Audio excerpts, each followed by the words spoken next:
What's going on, everyone? Juicebags here, and welcome back to the channel. This morning, Chromatic posted an Update 1.3 preview. Now, this is the Xbox launch day update that is planned to hit Xbox and PC on Xbox launch day, which is March 17th. Now, this update is already in certification with Microsoft, so it's not 100% confirmed that it's going to be there on March 17th yet. However, Chromatic is shooting for that date. Some of the contents of this update we're already aware about from last Friday's stream. However, we did get a few new tidbits. First off, there's a new user experience. So, a brand new tutorial. New players just entering the game, whether you're on PC or Xbox, will have a brand new tutorial that they can go through. Now, as we already knew, Massacre Mixed Mode and Massacre Pure Strategy will both be included with this update.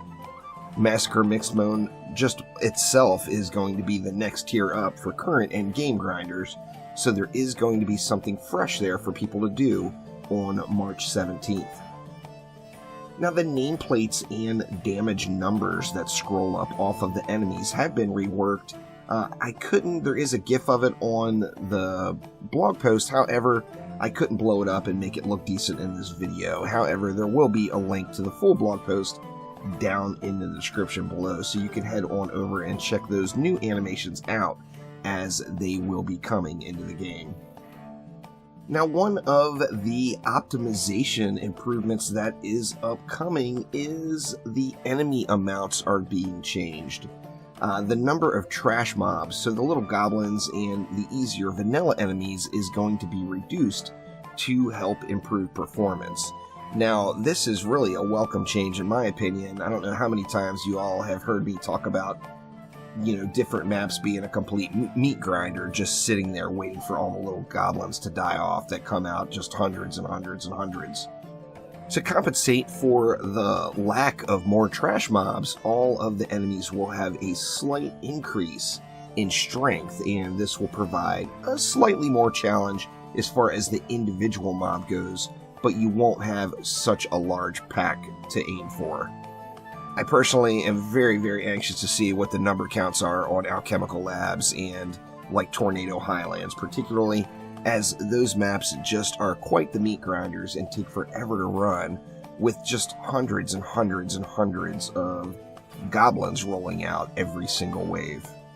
This in turn, of course, is going to reduce the playtime that it takes to get through some of the maps, and I know that will be a welcome addition for many players. With the new scrolling combat text and the reduction in enemy counts, the two of these will provide a huge, huge performance gain for everyone out there, Xbox or PC. There's also going to be a round of bug fixes and changes.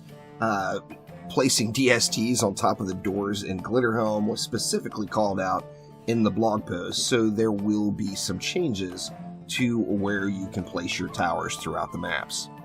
Chromatic also briefly mentioned kind of the three hot items that players are wanting and asking for. These would be the cross saves between platforms, the player trading, and also split screen.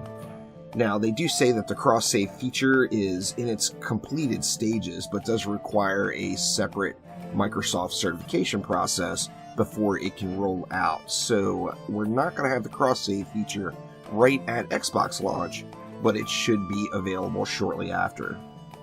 Additionally, they're still tweaking the trading system and trying to get it implemented in a way where it will be a smooth experience with no exploitation opportunities. And the couch co-op and split screen appears to still be a little ways off, as Chromatic is just not happy with the performance with the split screen that they've been testing so far. So that is it for today. As I mentioned, links will be down in the description below. Keep an eye out if you're new to Dungeon Defenders Awakened, as I will be adding just tons and tons of new player tutorials and guides right here on the channel. Additionally, keep an eye out for an upcoming giveaway that is going to end the night before Xbox launch. This should go live tomorrow, and that's going to be for some Juicy Fruit pets. The Juicy Fruit pet is just a cosmetic pet, really. However, it does have some small amounts of stats on it, so it can definitely be a benefit to you when getting started on your new playthrough. So thanks so much for watching. Make sure you're subscribed to the channel to keep up on all Dungeon Defenders related news, and as always, let me know down in the comments below, is there anything specific as a new player coming to the game on Xbox on March 17th that you want to see? So thanks again, y'all, and I will see ya next time around. Take it easy.